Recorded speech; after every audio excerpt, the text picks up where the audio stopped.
look at that 252 deployments and say it's too much? What would your response be to that? You know, I think that wouldn't surprise me. But when is it not too much? The greater goal would have been that we never had to deploy any of it. Chief, in the report it mentioned that 14 officers were injured. Can you give me an update on how they're doing? Are they all back on the job? Are some still out? And what were the most serious injuries among those 14 officers? Well, the impact alone of their experience is significant, but also, you know, when pavers strike you significantly enough that you break molars, those kinds of injuries, you know, but they're all better. Are they all back on the job? As far as the Sunday, the use of tear gas on Sunday for the protesters who were trying to get out of the way of the ambulance, you mentioned, and the report mentions, that officers had tried to verbally communicate with the people who were in the street to clear out of the way. Looking back on that situation, wouldn't you say that it would be almost impossible to do so with the amount of people? And could that ambulance have possibly taken another way around, even if that was the absolute reason? Because, you know, it's very easy to look at this report, and you even admitted the use of that tear gas riled this crowd up.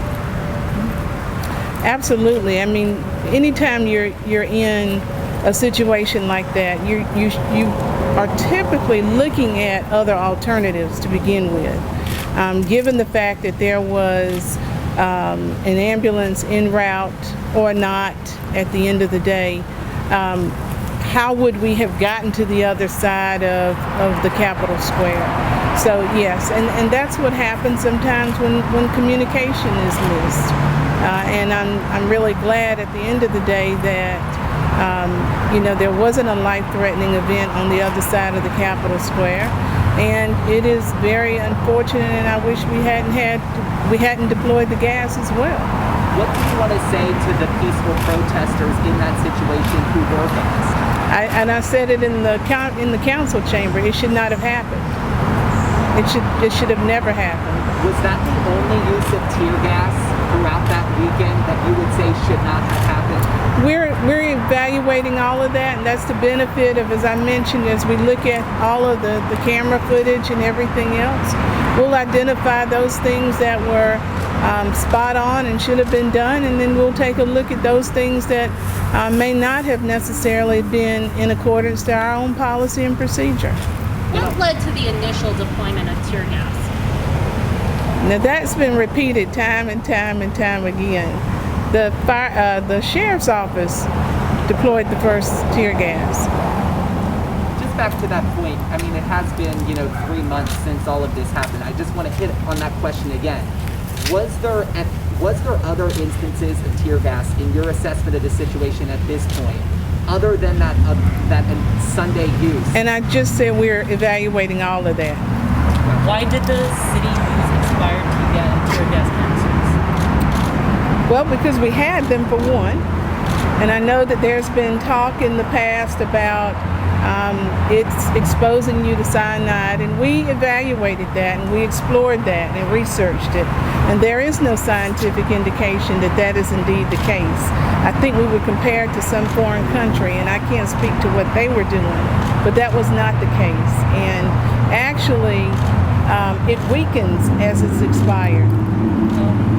A Duke researcher, Sven Eric George, did say that they do become more dangerous to use. Okay. And because there are different concentrations of the chemical when the tear gas canisters are expired. And it becomes not only more dangerous for protesters, but also for officers. Do you have anything to say in response to that? I really don't. I've answered that question.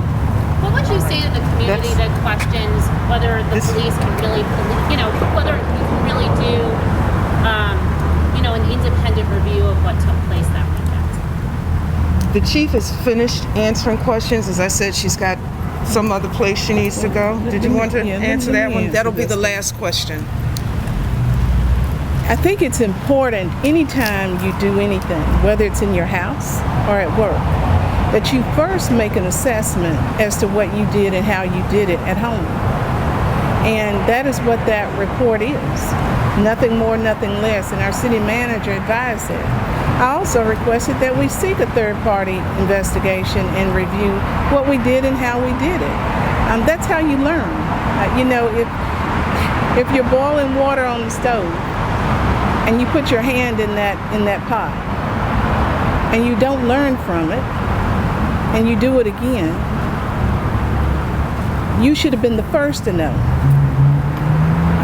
So I think this is our attempt in addressing that. And there again, we will see what the external report comes with also. I'm looking forward to it. I have no doubt, we were not perfect in any of this. We don't do this on a regular basis. And so why don't you learn from it? Why don't you explore internally first before you do anything? And then let's see what happens also with the other report. Thank you. How many officers? Thank you. Chief, really quick.